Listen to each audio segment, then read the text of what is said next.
What, you may ask, have I to soliloquize? I that have no lip, or tongue, or throat, or mind to think on subtle substances of which to speak, yet there be much in this. My hollow head would topple monarchs in their crowns. Ah, the foolishness! Would that I could speak. Would that I had hand to hold knife, or hammer, or lead pipe. Egad! That Colonel Mustard, he ever eludes me!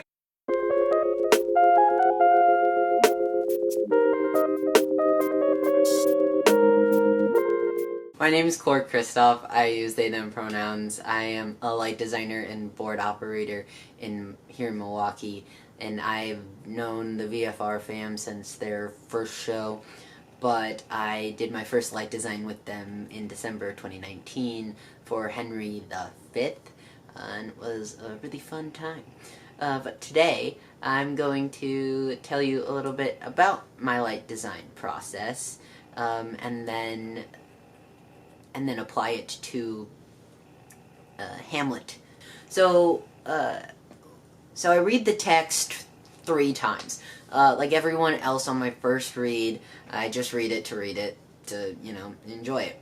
And then my second read, I take notes on colors and any ideas that I have for some cool lighting looks.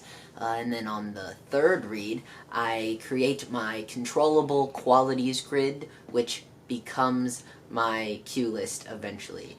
So a controllable qualities grid is where I write down the intensity, color, direction, distribution, texture, and movement of lights for a specific cue, for a specific look. So say, for example, if I'm on page 3, at the top of Act 1, the intensity is half, the color is clear, the direction is down, front, high, side, floor, side. The distribution will be in the main play space and on the psych. And the texture is sharp, and the movement, here for this show I'm taking movement as the haze. So it's slow haze here. And so then I just go through the rest of the show, and whenever I feel like the lights could change, or like, oh, this could be here, I just fill out that controllable qualities for that page, for that line, whatever. And then I meet with the team for a production meeting, and I learn the concept of the show. The director gives us the concept statement, and our lovely director for this show has given us a concept statement that I love. I wish every director gave me a concept statement like this, because it has the mood. It has descriptors like lost in a dark, misty wood. And my favorite part is that she gives a feeling that she wants the audience to feel devastated. And from this concept statement, I'm able to really have a better visualization of what I want the light design to look like, and I'm able to really refine my controllable qualities grid. But my next step is to look at inspirational photos that give me an idea of where I want to go, and give the team an idea of what I'm thinking of. And some people like to find inspirational photos of past productions, but I was taught that you don't want to do that, because you don't want to be influenced by another production. You don't want to copy somebody else. You want it to be your own.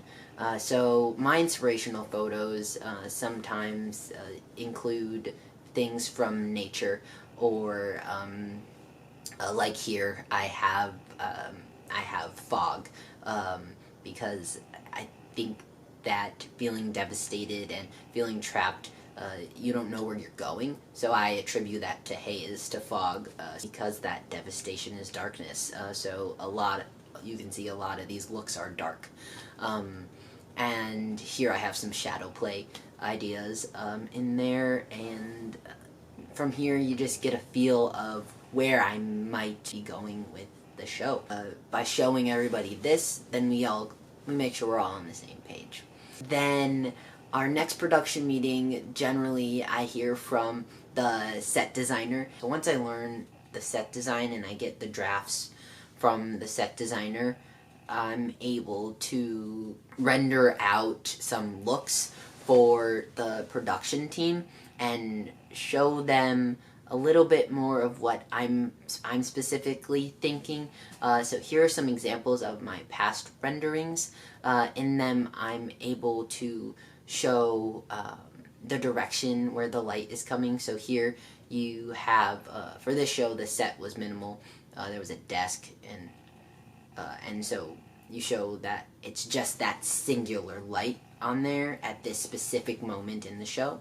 And then here, you see that there's a bunch of different lights coming from different angles, but it's all coming in the same place.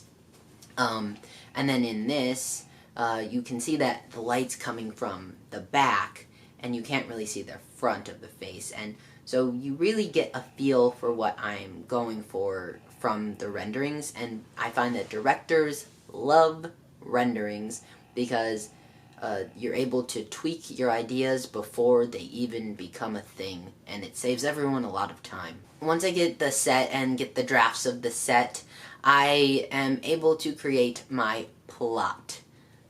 Everyone approaches their light plot creating differently. You have 5 main systems that I use. You have your front light, your back light, your side light, your top light / down light. It's the same thing.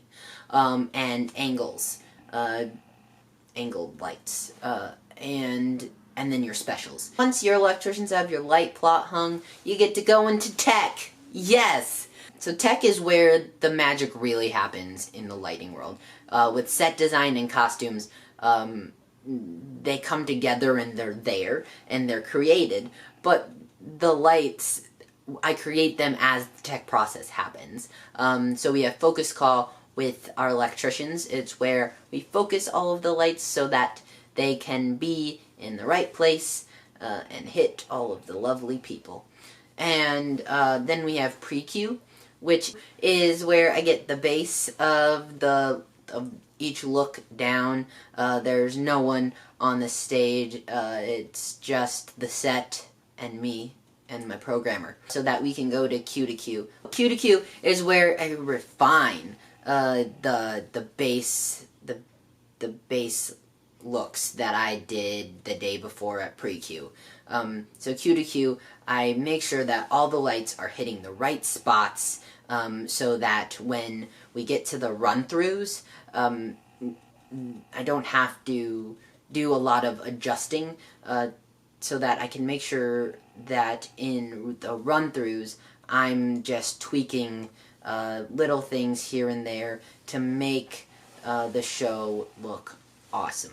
So the last part of the tech process is run-throughs, where I have the actors on the stage, and this is where I refine the lights based on the mood that the actors are giving me.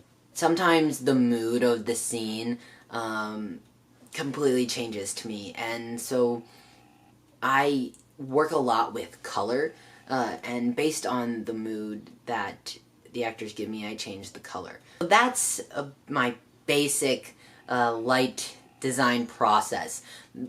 Every light designer is different, and there's so much more that I've definitely missed. But if you want to talk to me about light design, hit me up. My name's Cor Christophe.